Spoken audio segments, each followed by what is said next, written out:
You see that her reality, the reality that she's going through, is a horror movie. That is the real thing. The horror wasn't like stuff that I wanted to just sprinkle through. It was like, that was the point. The point was the horror of the situation, that you can't get out being in this sweating room with your parents, and you learn a fact that changes your world and you can't take it back. Guys, give it up for Team Family. Something we do, and just something we do here. The energy up. Ben, Cameron, congrats on this film. It is a chilling film to watch. I mean, from the opening seconds, by the way, great job like going, oh my God, and scaring us from like literally the first 30 seconds from the tortured screams that we hear off screen, and then before cooling it down and letting us catch our breath a little bit. But it's a beautifully made and also very chilling and terrifying at points film.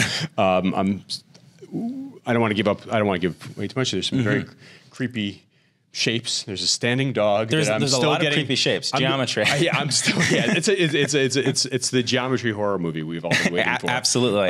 Rhomboids. I'm just gonna say that the second that there was that dog standing in the hallway, I got full body chills. Oh, nice. Okay, great. I'm terrified thinking about it right now. But then, Ben, tell us a little bit about the origins of this creepy tale. Yeah, I mean, thank you so much. I mean, it started like 8 years ago when I started writing the film, and it's a personal film. It's based on my life. I grew up. My dad had cancer while I was growing up, and he passed away when I was 14. And it's just sort of taking that experience, and I wanted to do a movie that just really captured like the emotional reality of that experience in a fun sort of thrilling way, that because going through that, it's like going through this like insane organism. Like you feel like you're traveling through this this like spirit that's just moving through you and your family, and everyone becomes sick. The illness just sort of travels around and sort of possesses everyone, and that's what we're trying to do. I was going to ask you about the autobiographical, because I mean, it's called just in its title. I was like, there has to be some reality in this story. I was like, if they would have called it like, the Hollywood name for this would have been The Bird Feeder. But I knew that there was some... Well, I like how like brutal it was, like family. There's something sort of like, if you say like one of those words, if you just say it enough times over and over again, it loses its meaning and it becomes like this weird, almost medieval sounding word. And Cameron, tell us how you experience it, because we're as viewers, we're watching it, we're gonna have a very visceral experience, but you came on as an actor reading the script. Did it read pretty chilling on the page for you? It definitely did. I remember it was it was very late into the audition process when I actually read the script, before I just had like 3 scenes. But I read it. I read it enough times that like it definitely lost its edge just for me, just because I had read it so many times. But it's very creepy. Good job. And what was your experience like watching it? Can you detach from sort of your involvement in it? Can you get scared watching your own film? I was definitely scared at points. Although I had like seen like the dog puppet, I didn't remember it looking that scary. You did some amazing screams. You got really good at. Thank you. It took a lot of patience for me to get there. But a lot of the time I was watching it, I was just going back to the specific moment, and I was like, ooh, it was really hot that day, or oh, I remember the cameraman was running back. I was hoping he didn't trip. And what can you guys share about sort of that audition process in finding Cameron? Absolutely. I mean, this movie on paper is impossible. Like, it was a really small first-time film about a kid.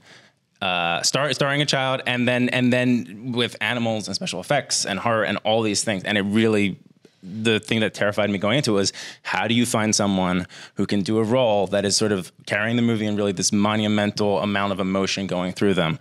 And we looked at a lot of people were really wonderful and nice, but like Cameron came in, I saw her when she was 9 years old.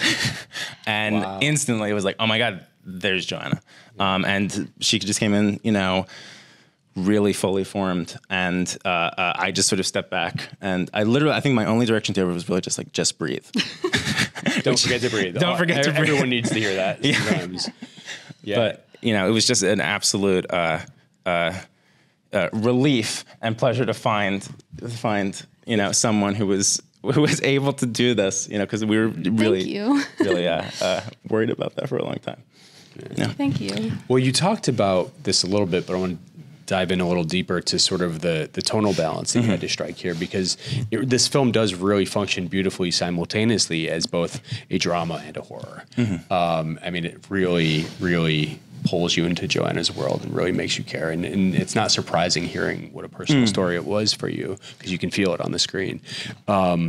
How tough is that as a filmmaker to strike that sort of tonal balance? Well, it's really interesting because I think that just culturally in the films, American films generally don't take the experiences of children that seriously. And what I wanted to do with this film was take the emotions and the reality of a child really seriously. Because I think that those are the sort of maybe the strongest emotions you even have, like the stronger even than the emotions I have like as an adult. Those are the things that sort of stay with you. And it was about, for me at least, thinking about that experience. I think there's a lot of movies that track the progress of an illness, track the progress of disease, and some of them are wonderful, but a lot of them are sort of like greatest hits of like just like the logistics of going through. And I wanted to get something that got at the emotional reality of going through it, and that to me felt like a horror film. So for me, the important thing was the horror isn't like this thing that we're wrapping the drama in. Like the drama unfurls and you see that her reality, the reality that she's going through is a horror movie. That is the real thing. The horror wasn't like stuff that I wanted to just sprinkle through. It was like, that was the point. The point was the horror of the situation, that you can't get out being in this sweating room with your parents, and you learn a fact that changes your world and you can't take it back. But of course, you're going to play with, there's supernatural forces that you guys are playing with. Cameron, let's start with you on this one. Do you believe in the supernatural? Do you believe, are you, because I mean, it's one of those things, there's two types of people in the world. Some people are like, no, that doesn't exist. Some people are like, no, I've had experiences.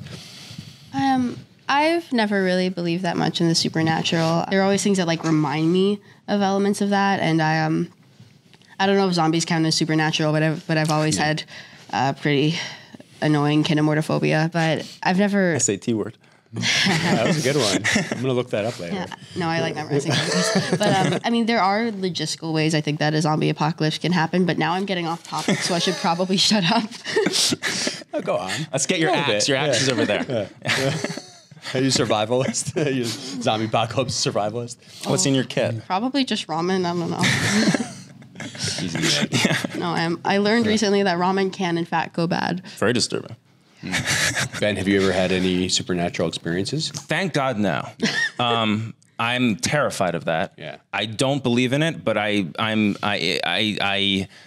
leave enough out there because I'm just absolutely terrified. I really hope I never see a ghost and I never see an alien. Yeah. Because I will go full bore into that if I do, and I will be out there 100% wearing those tinfoil hats, and I'm ready for that. But I hope it never happens, because I'm very glad to live in a real world. There's something out there. I had an experience. Have you? Yeah. What happened? I was in Spain. I was in Montserrat, Spain. These castles and hills about an hour outside of Barcelona. My wife and I were staying at this really old Airbnb. The building had to be about 500 years old. We were having a very relaxed night. We had one bottle of wine. We split some cheese, some crackers. Everyone's like, "Oh, you were drunk." I'm like, "I had like a glass of wine." Yeah. Literally saw the wine cork jump off the table. Jump off the table? Yes. Tenet style. Back into the bottle, or just across the room? Then we tried to go to sleep, and our doors popped. They had these wooden window doors popped open in the middle of the night. Did you leave? No. We turned on the TV and just lied there like this for the rest of the night. So yeah, I believe. Wow. I believe. Well, you're much braver than me. I would be running, screaming out of there. I wanted to, but we were in the middle of nowhere, remote, like country Spain.